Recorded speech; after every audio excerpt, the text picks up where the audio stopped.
A continuación, hablemos de salud mental.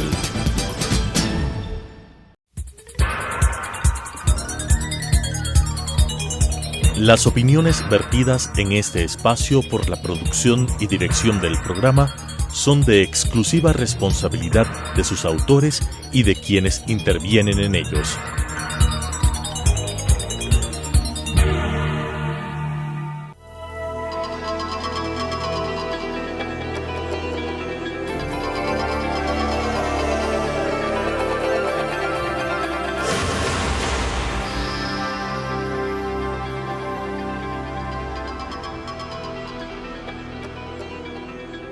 Señores y señores, bienvenidos a que hablemos de salud mental.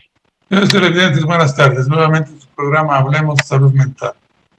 La semana pasada habíamos mencionado dentro del tema de psicosis que algunas personas que llegan a la demencia pueden presentar psicosis.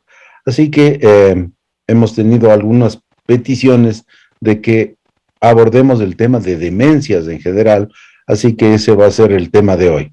La demencia, que muchas veces es tan mal utilizada, especialmente por la prensa, donde dice, un demente atacó a tal persona,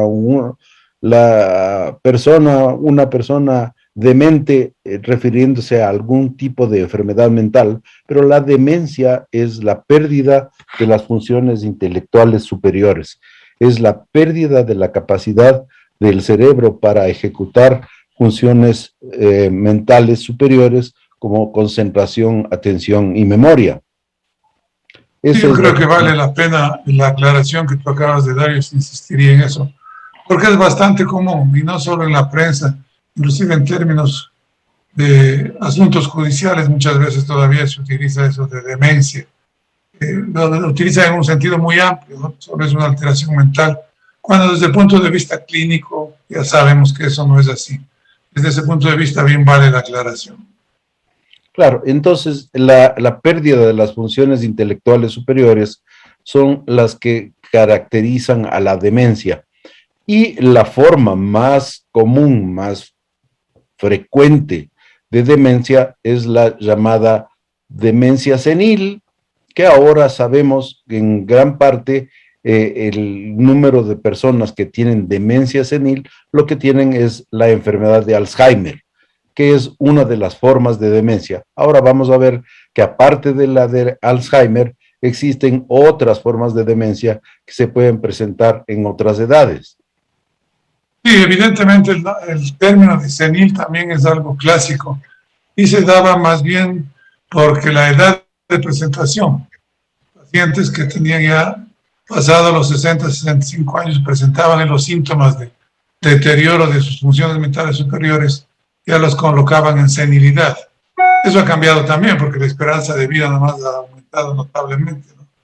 Entonces ya aplicar ese término ya no se lo hace.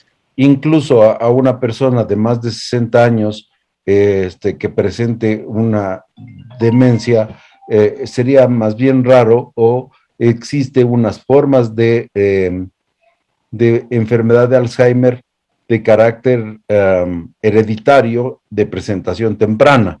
Pero la demencia senil ahora sería alguien que tenga por sobre los 80 o 90 años, la que caería dentro de lo que antes se llamaba en general demencia senil.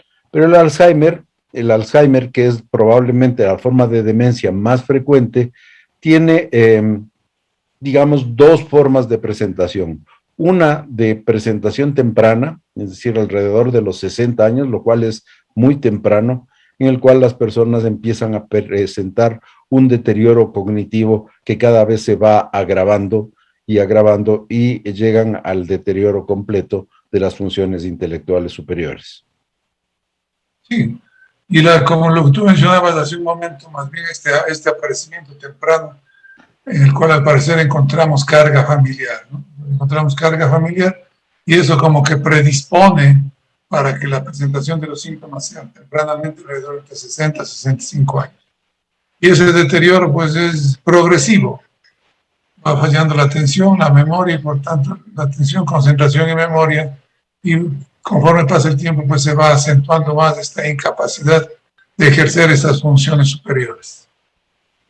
Durante este periodo de deterioro, el deterioro que es progresivo, como se acaba de indicar, puede llegar a una verdadera involución. Casi se van convirtiendo en niñitos, en personas que no reconocen el medio ambiente, no reconocen a los familiares, incluso empiezan ya a tener problemas en el control de esfínteres, es decir, el deterioro puede llegar a ser extremadamente severo.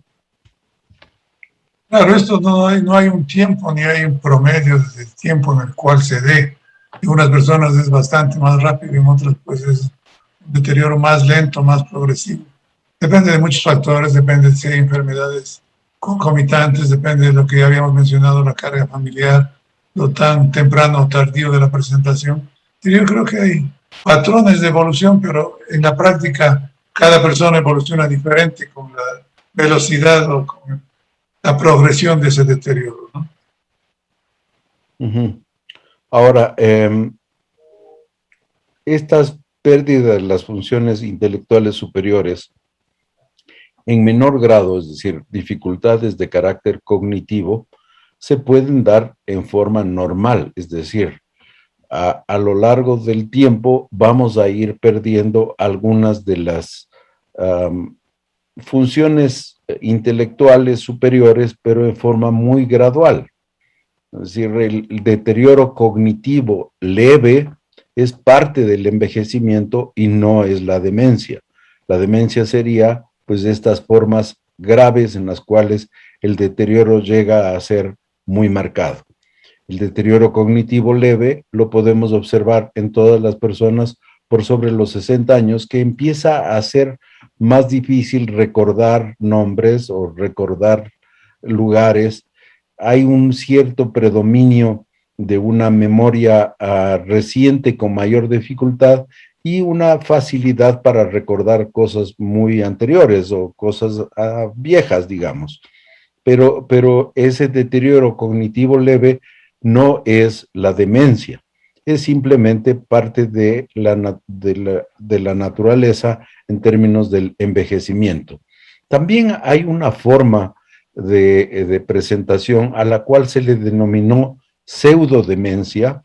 La pseudodemencia es pérdidas de las funciones intelectuales superiores o disminución de las funciones intelectuales superiores, como dificultades cognitivas que se observan en personas que están con depresión.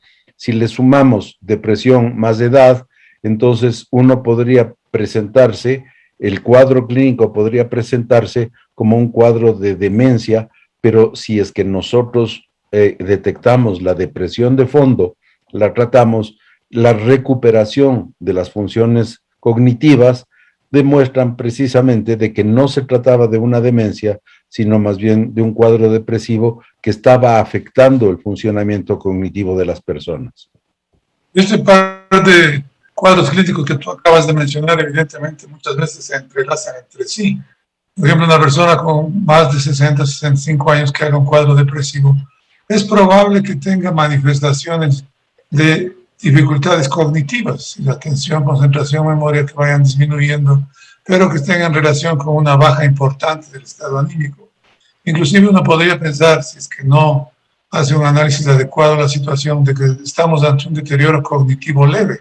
En realidad sería un deterioro cognitivo, pero con la característica de que sería recuperable al mejorar el estado anímico. Entonces son personas que con un adecuado tratamiento antidepresivo pues mejoran estas manifestaciones aparentemente de demencia. De ahí el cuadro, el nombre que tú habías mencionado de pseudodemencia, es decir, una falsa demencia.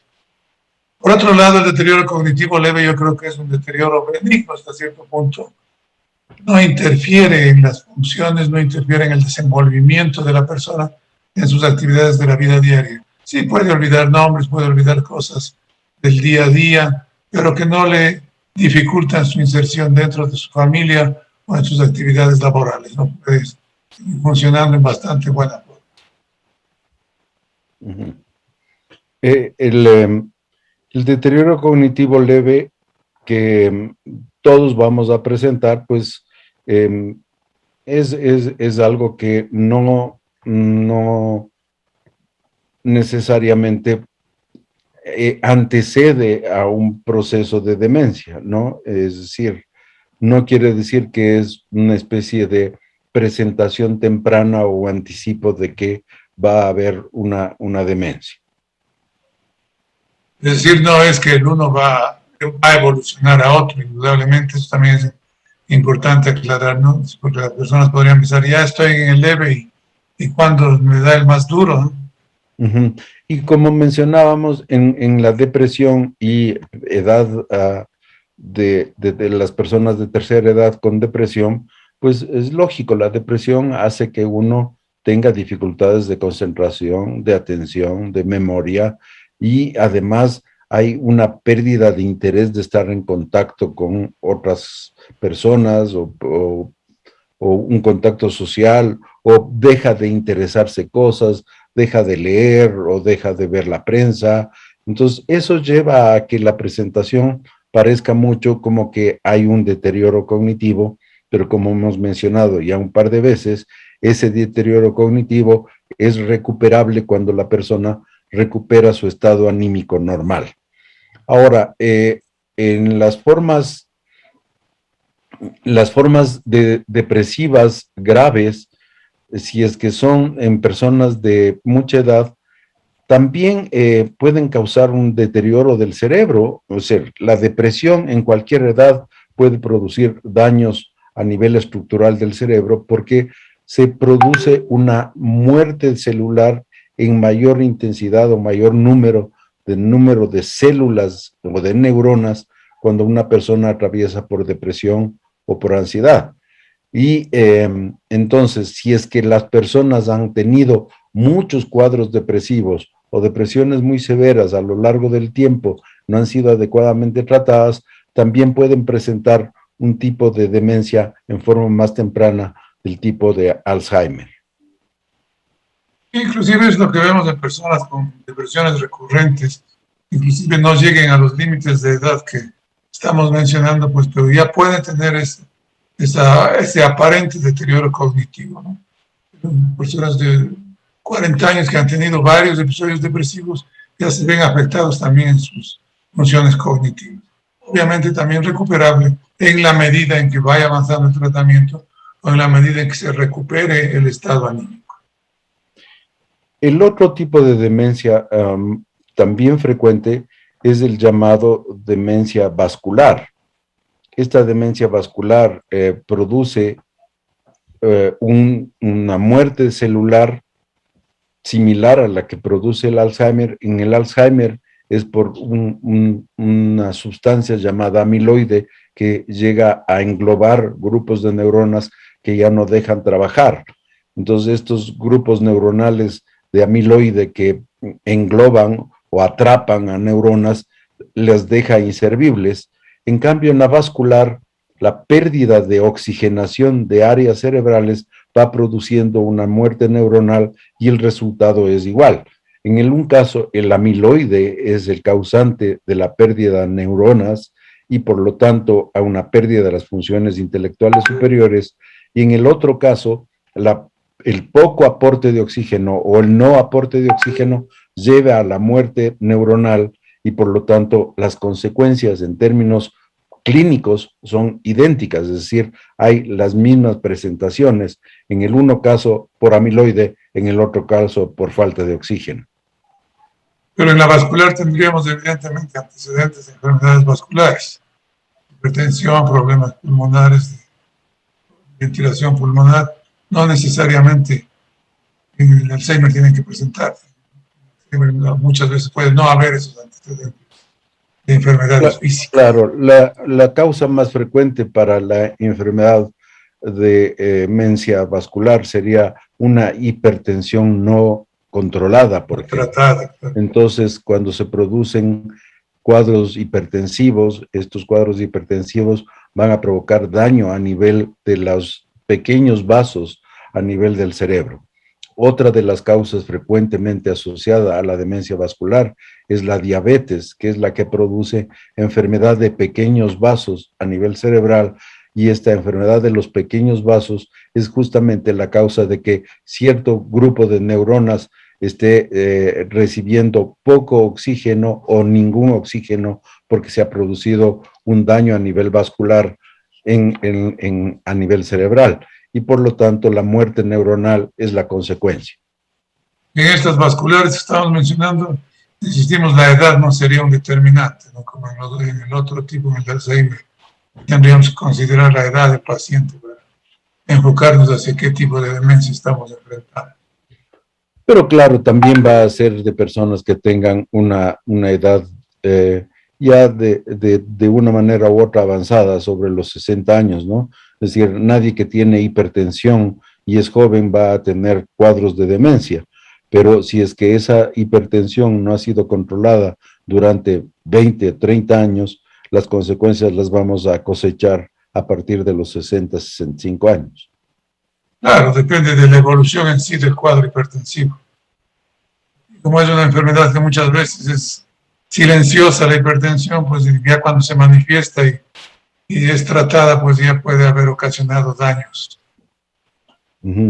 Otra de las causas, aparte de la hipertensión y la diabetes, pues son enfermedades de carácter metabólico, con elevación de lípidos, por ejemplo, los cuales van a taponar pequeñas arterias o arteriolas microscópicas, y estas van a producir muerte de pequeños sectores del cerebro. Entonces, esto se va observando en una radiografía o en una tomografía como una hipotrofia, una destrucción, un deterioro de la corteza cerebral, que es la que maneja el número de neuronas que tienen que ver con las funciones intelectuales superiores. Entonces hay una atrofia córtica y subcortical, que lo que está mostrando es que el número de células neuronales han disminuido drásticamente.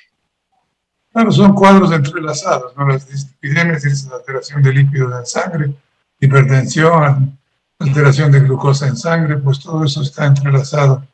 Y evidentemente de ahí la importancia de mencionar estas enfermedades que aparentemente puede uno decir no tienen nada que ver con el funcionamiento cerebral, pero yo sí creo que tienen mucho que ver y pueden producir este tipo de inconvenientes. Claro, y también a la larga es una forma de anticipar a todas las personas, es decir, todas las cosas que puedan resultar tóxicas y que las hagamos durante las etapas más jóvenes, van a pasar una factura hacia las edades avanzadas, y entonces si ha habido un consumo exagerado de alcohol, o si ha habido un consumo exagerado de otras sustancias, si se ha descuidado los niveles de glucosa en la sangre, si no se ha tenido un control en cuanto a la dieta, si es que no se ha hecho ejercicio, todas esas van a tener consecuencias y van a presentar problemas cuando lleguemos a una edad avanzada. Y nunca se sabe cuándo van a empezar a presentarse los problemas. Por eso siempre hemos mencionado también la importancia de mantener los llamados estilos de vida saludables, ¿no? Incluyen algunas de las cosas que acabas de mencionar: dieta, ejercicio, control de constantes vitales, y entre otras importantes. Unos tipos de demencia que son ya pues más bien raros, descritos en personas jóvenes, es decir, ya no estamos hablando de personas de edad, sino en personas jóvenes, es por ejemplo la que se dio en llamar enfermedad de las vacas locas, que es una enfermedad que produce una destrucción de áreas del cerebro y por lo tanto produce la pérdida de las funciones intelectuales superiores, presentándose con los cuadros llamados de demencia. Y eso es independientemente de la edad, porque es a través de un virus que era transmitido en la carne de vacas que estaban infectadas, y que no le he dado mucho seguimiento, pero después de una epidemia en Inglaterra, eso ha ido como desapareciendo, no se han tenido noticias más alarmantes como las que se produjeron hace unos años. Sí, yo creo que antes era de unos 10, 12 años que hubo esa epidemia, parece que fue bastante focalizada en determinadas zonas, pero en realidad no se ha vuelto, debe seguir existiendo, no en calidad de epidemia precisamente, porque no creo que la hayan erradicado por completo, pero ya a lo mejor epidemiológicamente no tiene cifras relevantes de interés como para tratar eso. Debe haber gente investigando en ese sentido y buscando soluciones. La enfermedad de Pick también es otra de las formas de demencia que están vinculadas a más bien a trastornos de carácter metabólico y es más rara. Las formas más frecuentes, como mencionamos, es la vascular y la enfermedad de Alzheimer. Ahora, la demencia ya es una cosa que implica mucha dificultad de obtener resultados que sean halagüeños en términos de recuperación.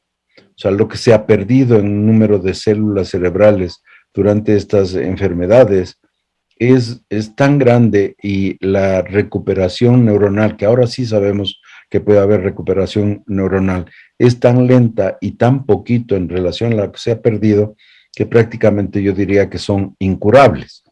Lo que se puede hacer es, de una manera u otra, ir retardando un poco la progresión hacia estados más avanzados de la demencia, y para eso se han desarrollado algunos medicamentos que están todavía, yo diría, casi todavía a prueba, o que son más o menos medicamentos que algo ayudan, pero no solucionan el problema. Yo diría que no son curativos precisamente, no, como tú mencionabas, como que retardan y enlentecen la progresión de la enfermedad. En algunos casos puede eso resultar conveniente, pero si es que uno empieza a tener los medicamentos cuando ya está el cuadro demencial avanzado, sobre todo en Alzheimer, pues yo creo que da un poco resultado. Realmente hay estudios muy optimistas en relación a tal o cual medicamento, pero no sé si en la práctica llegamos a ver esas recuperaciones o esa lentificación de la progresión del deterioro. Sí, yo también soy poco optimista, pero de todas maneras creo que nos seguimos aferrando a lo poco que tenemos y lo poco que tenemos para ofrecer a personas que están en este tipo de problemas. Ahora, otra de las cosas que frecuentemente los psiquiatras vemos, probablemente más que los neurólogos, son las alteraciones conductales que están asociadas a un cuadro de deterioro cognitivo como la demencia. Y la vez anterior hablábamos de algunas de estas presentaciones en las cuales se pueden producir delirios de daño, de perjuicio o de robo que los viejitos que están demenciándose podrían presentar. De celos, que son también con relativa frecuencia, a veces delirios serotípicos. Cuadros alucinatorios visuales sobre todo. Claro, eso ahí consultan más al psiquiatra y ahí se alarma más la familia, porque un poco la pérdida de cognitiva como que le van tomando como algo esperable, algo normal, entre comillas. Ya está viejito, entonces es normal que se olvide de las cosas. Pero ya cuando empiezan estos síntomas, que curiosamente caen ya dentro de las manifestaciones psicóticas que mencionábamos la semana anterior, pues ahí sí es el asunto un poco más alarmante y un poco más urgente de manejarlo. Entonces, claro, hay algunos que pueden ser fácilmente manejables, incluso por la familia, pero en otros casos los estados delirantes les puede llevar a conductas agresivas, por ejemplo, alteraciones marcadas del sueño, que ya de por sí en la demencia se presenta. Hay una tendencia a una alteración de sueño, especialmente en la noche. Tienden a dormir más bien o dormitar durante el día y en la noche están como más activos o con dificultades para dormir. Entonces, ese tipo de alteraciones en la conducta son las que los psiquiatras podemos atender, pero nuevamente la causa principal del problema no es curable, pero existen tratamientos que hacen que sea más llevadero el asunto. Bueno, y además las complicaciones sí podemos tratarlas, ¿no? cuadros delirantes, alucinatorios, alteración del sueño. Para eso sí disponemos de algunos medicamentos que pueden resultar beneficiosos para corregir ese síntoma en sí y hacer un poco más llevadero en sí el deterioro de esa persona. No existe ningún dato y he tratado de revisar si es que algo vinculado al COVID y a la epidemia que hemos vivido y todavía seguimos viviendo se haya reflejado en este grupo de trastornos. Más bien todo apunta hacia depresión, ansiedad. El grupo etario que es afectado por la demencia ya de por sí era un grupo vulnerable y mucha gente ha fallecido por la baja del sistema inmunitario. Y claro, algunos pueden haber presentado cuadros depresivos o de ansiedad, pero no hay ningún estudio, tal vez tú has leído algo al respecto, yo no le he logrado encontrar que se haya enfocado en este grupo de problemas relacionados al problema de COVID. No al momento, pero yo creo que esto es algo que a lo mejor lo tendremos un poco más adelante, porque en un principio el COVID, las tasas de fallecimiento eran precisamente personas mayores, personas pasadas los 65, 70 años, pero luego, por una parte, con el aislamiento, con los cuidados y con la insistencia que hubo en tener medidas de bioseguridad en ese grupo etario, pues como que disminuyeron. Tú recordarás como las cifras epidemiológicas fueron migrando a otras edades, ¿no? Entonces yo creo que sí, es probable que en esas personas que tuvieron COVID o que no lo tuvieron, a lo mejor un poco más adelante vemos algún cambio en las manifestaciones demenciales. Bien, con esto concluimos el día de hoy nuestro tema sobre demencias y les esperamos la próxima semana para que sigamos hablando de salud mental. Hasta la próxima semana. Buenas tardes. Las opiniones vertidas en este espacio por la producción y dirección del programa son de exclusiva responsabilidad de sus autores y de quienes intervienen en ellos.